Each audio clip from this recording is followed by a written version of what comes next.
3 मार्च होली है और चंद्र ग्रहण है। इस दिन गाय को बस एक चीज खिला देना। आपको 7 पुष्पों तक धन की कमी नहीं मिलेगी। आने वाली 7 पीढ़ियां घर बैठे बैठे खाएंगे। गौ माता के आशीर्वाद से, माता लक्ष्मी के आशीर्वाद से इतनी धन दौलत आएगी कि संभावना मुश्किल हो जाएगा। नमस्कार भक्तों, स्वागत है आपका एक दिव्य और चमत्कारी वीडियो के साथ। भक्तों, आज हम आपको एक ऐसी दुर्लभ और चमत्कारी चीज के बारे में बताने जा रहे हैं जिसे गौ माता को खिलाने मात्र से आपकी गरीबी समाप्त हो जाएगी।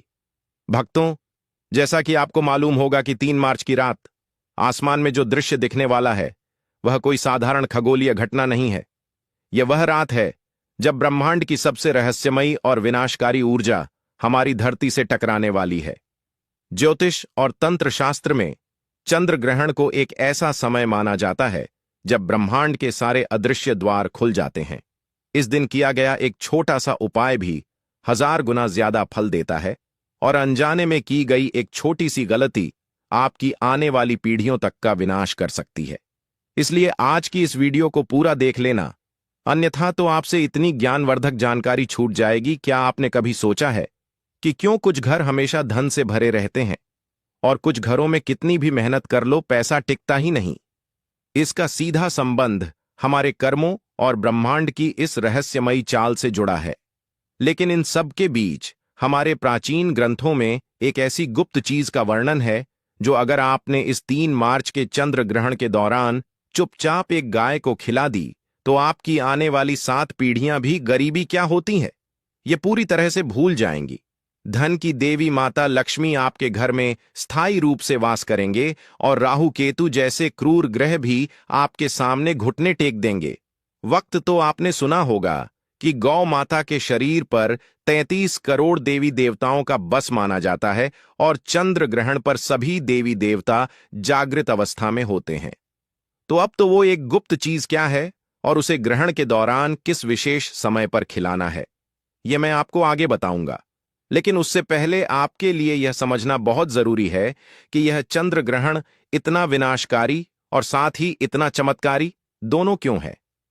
जब भी चंद्र ग्रहण लगता है तो ब्रह्मांड में एक बहुत बड़ा उथल पुथल मच जाता है।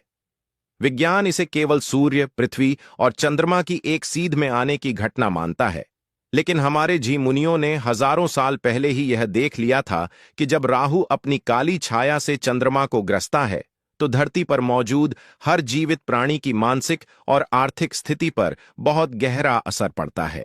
चंद्रमा हमारे मन का, हमारी भावनाओं का और हमारे घर में बहने वाले धन का सीधा कारक है। जब चंद्रमा ही पीढ़ा में होता है तो इंसान की सोचने समझने की शक्ति कमजोर पड़ जाती है। लोग गलत फैसले लेते हैं, घरों में बिना बात की लड़ाई झगड़े शुरू हो जाते हैं और सबसे बड़ा असर हमारे घर की तिजोरी पर पड़ता है। अब आप सोच रहे होंगे कि आखिर राहु और चंद्रमा की इस दुश्मनी का हमारे घर के पैसों से क्या लेना देना है। इसके पीछे एक बहुत बड़ी और रहस्यमय कथा जुड़ी हुई है जो सीधे समुद्र मंथन के समय काल से आती है। जब देवता और असुर मिलकर क्षर सागर में समुद्र मंथन कर रहे थे तो उसमें से 14 अनमोल रत्न निकले थे। उन रत्नों में से एक साक्षात माता लक्ष्मी थी और एक भगवान धनवंतरी थे जो अपने हाथ में अमृत का कलश लेकर प्रकट हुए थे। जब भगवान विष्णु ने मोहिनी रूप धारण करके देवताओं को अमृत पिलाना शुरू किया तो स्वर भानु नाम का एक मायावी असुर भेष बदलकर देवताओं की पंक्ति में जाकर बैठ गया। उस मायावी असुर ने छल से अमृत की कुछ बूंदें पी लीं, लेकिन जैसे ही अमृत उसके गले से नीचे उतरने वाला था, वहां बैठे सूर्यदेव और चंद्रदेव ने उसे पहचान लिया और भगवान विष्णु को इशारा कर दिया। भगवान विष्णु ने तुरंत अपने सुदर्शन चक्र से उस असुर का सिर धड़ से अलग कर दिया, लेकिन क्योंकि अमृत उसके गले तक पहुंच चुका था इसलिए उसका सिर और उसका धड़ दोनों हमेशा के लिए अमर हो गए। उसका सिर राहु कहलाया और उसका धड़ केतु कहलाया। उसी दिन से राहु और केतु सूर्य और चंद्रमा को अपना सबसे बड़ा दुश्मन मानते हैं। जब भी समय चक्र घूमता है, राहु अपनी उसी पुरानी दुश्मनी का बदला लेने के लिए चंद्रमा को निगलने की कोशिश करता है। इसी घटना को हम चंद्र ग्रहण कहते हैं। जब राहु चंद्रमा को जकड़ता है तो चंद्रमा से निकलने वाली अमृतमय किरणें धरती तक नहीं पहुंच पाती, इसके बजाय राहु की जहरीली और नकारात्मक ऊर्जा धरती पर गिरने लगती है। यही वह समय होता है जब नकारात्मक शक्तियां सबसे ज्यादा सक्रिय हो जाती हैं। पुराने लोग आज भी कहते हैं कि ग्रहण के समय कुछ विशेष काम बिल्कुल नहीं करने चाहिए। जो लोग इस समय बिना वजह बाहर घूमते हैं या भोजन करते हैं, उनके शरीर में अलक्ष्मी यानी दरिद्रता का प्रवेश बहुत आसानी से हो जाता है। दरिद्रता कोई बीमारी नहीं है, बल्कि यह एक नकारात्मक ऊर्जा है जो आपके घर के वातावरण को पूरी तरह से दूषित कर देती है। जब यह ऊर्जा घर में प्रवेश करती है तो सबसे पहले आपके घर का कोई ना कोई इलेक्ट्रॉनिक सामान खराब होने लगता है। घर की दीवारों में सीलन आने लगती है। परिवार के सदस्यों में बिना बात की कड़वाहट बढ़ने लगती है और पैसा पानी की तरह बीमारियों और व्यर्थ के कामों में बहने लगता है। कई लोग अपनी पूरी जिंदगी यह समझ ही नहीं पाते कि आखिर उनके साथ यह सब क्यों हो रहा है। वे मेहनत करते हैं, रात दिन एक करते हैं, लेकिन फिर भी उनके सिर से कर्ज का बोझ कम होने का नाम ही नहीं लेता। यह सब उसी नकारात्मक ऊर्जा का खेल है जो कभी किसी ग्रहण काल में या किसी अशुभ समय में उनके घर में प्रवेश कर गई थी। तो क्या इस विनाशकारी ऊर्जा से बचने का कोई रास्ता नहीं है? क्या हम राहु के इस मायावी प्रभाव को रोक नहीं सकते? इसका जवाब हमारे शास्त्रों में बहुत स्पष्ट रूप से दिया गया है। जब भी ब्रह्मांड में कोई नकारात्मक शक्ति हावी होती है, तो उससे बचने का सबसे बड़ा और अचूक उपाय हमारी गौ माता के पास होता है। सनातन धर्म में गाय को केवल एक पशु नहीं माना गया है, बल्कि उन्हें साक्षात ब्रह्मांड का स्वरूप माना गया है। अथर्ववेद में स्पष्ट लिखा है कि गौ माता के शरीर में 33 कोटि देवी देवताओं का वास होता है। उनके सींगों में ब्रह्मा और विष्णु का वास है। उनके मस्तक पर भगवान शिव विराजमान है। उनके नेत्रों में सूर्य और चंद्रमा बसते हैं और उनके खुरों में नाग देवता का वास होता है। गौ माता की पीठ में साक्षात परब्रह्म का वास होता है और उनके गोबर में माता लक्ष्मी निवास करती हैं। जब आप गौ माता के दर्शन करते हैं तो आपको एक साथ पूरे ब्रह्मांड के दर्शन हो जाते हैं। अब जरा ध्यान से सोचिए, जब राहु चंद्रमा को निगल रहा होता है और चंद्रमा पीड़ा में होता है, उस समय चंद्रमा की ऊर्जा बहुत क्षीण हो जाती है। लेकिन गौ माता के नेत्रों में साक्षात चंद्रमा का वास है, जो कभी भी राहु के प्रभाव में नहीं आ सकता। गौ माता की आभा, उनका ओरा इतना शक्तिशाली होता है कि दुनिया की कोई भी नकारात्मक ऊर्जा उनके आसपास भी नहीं फटक सकती। यही कारण है कि प्राचीन काल में जब भी ग्रहण लगता था तो श्री मुनि और राजा महाराजा सबसे पहले गौशाला की तरफ दौड़ पड़ते थे। वे गौ माता की सेवा करते थे क्योंकि वे जानते थे कि यही वह एकमात्र सुरक्षा कवच है जो उन्हें हर प्रकार की विपत्ति से बचा सकता है। ग्रहण के समय जब राहु का प्रभाव चरम पर होता है, उस समय यदि गौ माता को एक विशेष चीज खिला दी जाए तो ब्रह्मांड की सारी सकारात्मक ऊर्जा आपके पक्ष में काम करने लगती है। गौ माता के भीतर मौजूद 33 कोटि देवता तृप्त हो जाते हैं और आपके ऊपर से हर प्रकार का ग्रह दोष, चाहे वह 7.5 हो, ढैया हो या राहु केतु की महादशा हो, सब कुछ शांत हो जाता है। अब आप जरूर सोच रहे होंगे कि आखिर वह कौन सी गुप्त चीज है जिसे इस 3 मार्च के चंद्र ग्रहण के दिन खिलाना है। यह कोई बहुत महंगी या बाजार से मिलने वाली दुर्लभ जड़ी बूटी नहीं है। यह आपके घर की रसोई में मौजूद कुछ बेहद साधारण लेकिन चमत्कारी चीजों का एक विशेष मिश्रण है जिसे खास विधि से तैयार करना होता है।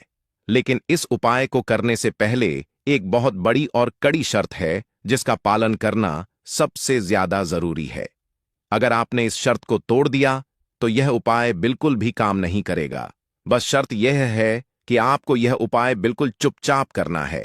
चुपचाप का अर्थ है कि जब आप इस विशेष चीज को बना रहे हो और जब आप इसे गौ माता को खिलाने जा रहे हो, तब आपको किसी से भी एक शब्द नहीं बोलना है। कोई आपको पीछे से आवाज न लगाए। कोई आपसे यह न पूछे कि आप क्या कर रहे हैं या आप कहां जा रहे हैं। आपको अपने घर वालों को पहले ही बता देना है कि इस विशिष्ट समय पर वे आपको बिल्कुल भी ना टोके। तंत्र शास्त्र में मौन का बहुत बड़ा महत्व है। जब हम मौन होते हैं तो हमारी पूरी ऊर्जा हमारे इरादे और हमारे संकल्प में समा जाती है। यदि हम बोलते हैं तो हमारी ऊर्जा शब्दों के माध्यम से बाहर बिखर जाती है और उपाय का प्रभाव बहुत कम हो जाता है। इसलिए जब आप इस उपाय को करें तो आपका मौन रहना सबसे बड़ी कुंजी है। तो चलिए, अब मैं आपको उस गुप्त चीज को बनाने की पूरी विधि बताता हूं। आपको चंद्र ग्रहण शुरू होने से पहले ही, जब सूतक काल चल रहा हो या सूतक लगने से पहले का समय हो, तब आपको अपने घर की रसोई में जाना है। रसोई में जाने से पहले अपने हाथ पैर अच्छी तरह से धो लें और मन में माता लक्ष्मी और गौ माता का स्मरण करें। अब आपको एक कटोरी में थोड़ा सा गेहूं का आटा लेना है। गेहूं को सूर्य का प्रतीक माना जाता है। सूर्य ही इस ब्रह्मांड में ऊर्जा और जीवन का सबसे बड़ा स्रोत है। इसके बाद आपको इस आटे में थोड़ा सा गुड़ मिलाना है। गुड़ मंगल और सूर्य दोनों का प्रतिनिधित्व करता है, जो आपके जीवन में साहस, शक्ति और जमीन जायदाद से जुड़े लाभ लाता है। इसके बाद जो तीसरी और सबसे रहस्यमय चीज आपको इसमें मिलानी है, वह है काले तिल। काले तिल सीधे तौर पर शनिदेव और राहु केतु से जुड़े होते हैं। ग्रहण के समय राहु के अशुभ प्रभाव को शांत करने के लिए काले तिल से बड़ा कोई अस्त्र नहीं है। काले तिल आपके पिछले जन्मों के उन सभी बुरे कर्मों को सोख लेते हैं जिनकी वजह से आपके जीवन में आज दरिद्रता और परेशानियां आ रही हैं। आपको उस आटे और गुड़ के मिश्रण में एक मुट्ठी काले तिल डालने हैं। अब इसमें आपको शुद्ध देसी घी मिलाना है। घी माता लक्ष्मी और शुक्र ग्रह का प्रतीक है, जो जीवन में ऐश्वर्य, विलासिता और सुख समृद्धि लाता है। अब इन सभी चीजों को थोड़ा सा पानी मिलाकर गूंथ लें और इसका एक बड़ा सा पेड़ा बना लें। यह पेड़ा कोई साधारण पेड़ा नहीं है। यह आपके जीवन की सभी समस्याओं, आपके सारे कर्जों और आपकी सारी दरिद्रता का एक प्रतीक बन चुका है। अब आती है सबसे महत्वपूर्ण बात। इस पेड्डे के ठीक बीच में आपको एक साबुत लौंग छुपानी है। लौंग का फूल पूरा होना चाहिए, कहीं से भी टूटा हुआ नहीं होना चाहिए। तंत्र शास्त्र में लौंग को किसी भी ऊर्जा को बांधने या लॉक करने के लिए इस्तेमाल किया जाता है। जब आप इस पेड़े के अंदर लौंग को दबाते हैं तो आप असल में अपने घर की सारी नकारात्मक ऊर्जा, सारे कष्टों और राहु की सारी बुरी नजर को उस पेड़े के अंदर कैद कर रहे होते हैं। अब आपका यह चमत्कारी पेड़ा पूरी तरह से तैयार है। इसे एक साफ प्लेट में रख लें। जब चंद्र ग्रहण अपने चरम पर हो या जब ग्रहण का मोक्ष हो रहा हो, यानी ग्रहण खत्म हो रहा हो, तब आपको बिना किसी से कुछ बोले चुपचाप अपने घर से बाहर निकलना है। आपको ऐसी गौ माता को ढूंढना है जो शांत स्वभाव की हो सके तो किसी ऐसे रंग की गाय को चुनें जिसका रंग सफेद और काला मिला हुआ हो, या फिर लाल रंग की गाय हो। लेकिन अगर ऐसी गाय ना मिले तो जो भी गौ माता आपको दिखे, आप उनके पास जा सकते हैं। गौ माता के पास जाकर आपको सबसे पहले अपने मन में उनसे प्रार्थना करनी है। आपको बोलना कुछ नहीं है, केवल अपने मन में कहना है कि हे गौ माता, हे सुरभि, हे कामधेनु, मेरे और मेरे परिवार के द्वारा इस जन्म में या पिछले किसी भी जन्म में जाने अनजाने में जो भी पाप हुए हैं, उन्हें क्षमा करें। मेरे घर में जो भी दरिद्रता है, जो भी आर्थिक तंगी है, उसे अपने श्री चरणों में स्थान देकर हमेशा के लिए नष्ट कर दें। राहु और केतु की जो भी बुरी छाया मेरे परिवार पर पड़ी है, उसे अपनी दिव्य दृष्टि से भस्म कर दें। यह मानसिक प्रार्थना करने के बाद वह पेड़ा अपनी दाईं हथेली पर रखें और गौ माता की तरफ बढ़ा दें। जब गौ माता उस पेड़े को अपने मुख में लेंगी तो उनकी जीभ आपकी हथेली को स्पर्श करेगी। शास्त्रों के अनुसार जब गौ माता की जीभ किसी मनुष्य की हथेली को स्पर्श करती है तो उस मनुष्य की हस्तरेखाओं में मौजूद सारे दुर्भाग्य, सारे मृत्यु योग और सारे दरिद्र योग उसी क्षण मिट जाते हैं। गौ माता की जीभ में इतनी अद्भुत शुद्धिकरण शक्ति होती है कि वह आपके भाग्य के पन्नों को दोबारा लिख सकती है। जब गौ माता उस पेड़े को चबाकर खा लेंगी तो इसका अर्थ है कि उन्होंने आपके सारे कष्टों को उस लौंग के साथ चबाकर नष्ट कर दिया है और काले तिल के रूप में आपके सारे पापों को भस्म कर दिया है। पेड़ा खिलाने के बाद गौ माता की पीठ पर बहुत प्यार से अपना हाथ फेरे। उनकी पीठ पर हाथ फेरने से आपके शरीर में एक बहुत ही दिव्य और सकारात्मक ऊर्जा का संचार होगा। आपको अपने मन में एक अजीब सी शांति और हल्कापन महसूस होगा, जैसे आपके सिर से कोई बहुत बड़ा बोझ उतर गया हो। इसके बाद गौ माता के खुरों के पास की थोड़ी सी मिट्टी उठाएं और उसे अपने माथे पर लगा लें। यह मिट्टी किसी भी महंगे रत्न या ताबीज से 1000 गुना ज्यादा शक्तिशाली है। यह आपके लिए एक अभेद्य सुरक्षा कवच का काम करेगी। इसके बाद बिना पीछे मुड़कर देखे चुपचाप अपने घर वापस आ जाए। घर आकर अपने हाथ पैर धो लें और यदि संभव हो तो स्नान कर लें। यह पूरा उपाय देखने और सुनने में भले ही बहुत साधारण लग रहा हो, लेकिन इसके पीछे जो ज्योतिषी और आध्यात्मिक विज्ञान छिपा है वह अचूक है। जब आप इस उपाय को पूरी श्रद्धा और विश्वास के साथ करते हैं तो ब्रह्मांड की कोई भी शक्ति आपके जीवन में धन के प्रवाह को नहीं रोक सकती। माता लक्ष्मी को आपके घर आना ही पड़ता है। आप देखेंगे कि इस उपाय को करने के कुछ ही दिनों के भीतर आपके जीवन में बहुत बड़े और सकारात्मक बदलाव आने शुरू हो जाएंगे। जो धन रुका हुआ था वह अचानक से वापस आने लगेगा। यदि आप व्यापार करते हैं तो नए ग्राहक और नए अवसर आपके सामने खुद चल कर आएंगे। यदि आप नौकरी में हैं तो आपकी पदोन्नति के रास्ते अपने आप खुलने लगेंगे। घर में जो बिना बात के झगड़े होते थे वे बिल्कुल शांत हो जाएंगे और परिवार के सभी सदस्यों के बीच एक गहरा प्रेम और तालमेल बन जाएगा। सबसे बड़ी बात यह है कि यह उपाय केवल आपको ही फायदा नहीं पहुंचाएगा, बल्कि आपकी आने वाली पीढ़ियों के लिए भी धन और समृद्धि के मार्ग खोल देगा। क्योंकि जब आप गौ माता की सेवा करते हैं और उनके माध्यम से अपने कर्मों को शुद्ध करते हैं तो उसका पुण्य फल 7 पीढ़ियों तक जाता है। आपके बच्चों को और उनके बच्चों को कभी भी उस तरह के संघर्ष का सामना नहीं करना पड़ेगा जो आपने अपने जीवन में देखा है। यह गौ माता का आशीर्वाद है जो कभी खाली नहीं जाता। इसलिए इस 3 मार्च के चंद्र ग्रहण को ऐसे ही व्यर्थ न जाने दें। यह समय बार बार लौटकर नहीं आता। ब्रह्मांड आपको एक बहुत बड़ा अवसर दे रहा है अपने भाग्य को अपने हाथों से बदलने का। अपने मन में कोई संदेह न रखें। जहां संदेह होता है वहां चमत्कार कभी नहीं होते। पूरी निष्ठा, पूरे विश्वास और पूर्ण समर्पण के साथ इस गुप्त उपाय को करें। याद रखें, आपको यह सब बिल्कुल चुपचाप करना है। जब गौ माता आपके उस विशेष पेड़े को स्वीकार कर लेंगी तो समझ लीजिएगा कि ब्रह्मांड ने आपकी प्रार्थना सुन ली है। आपके जीवन से जुड़ी हर वो परेशानी जो आपको रात में सोने नहीं देती, जो आपको अंदर ही अंदर खा रही है, वह बहुत जल्द खत्म होने वाली है।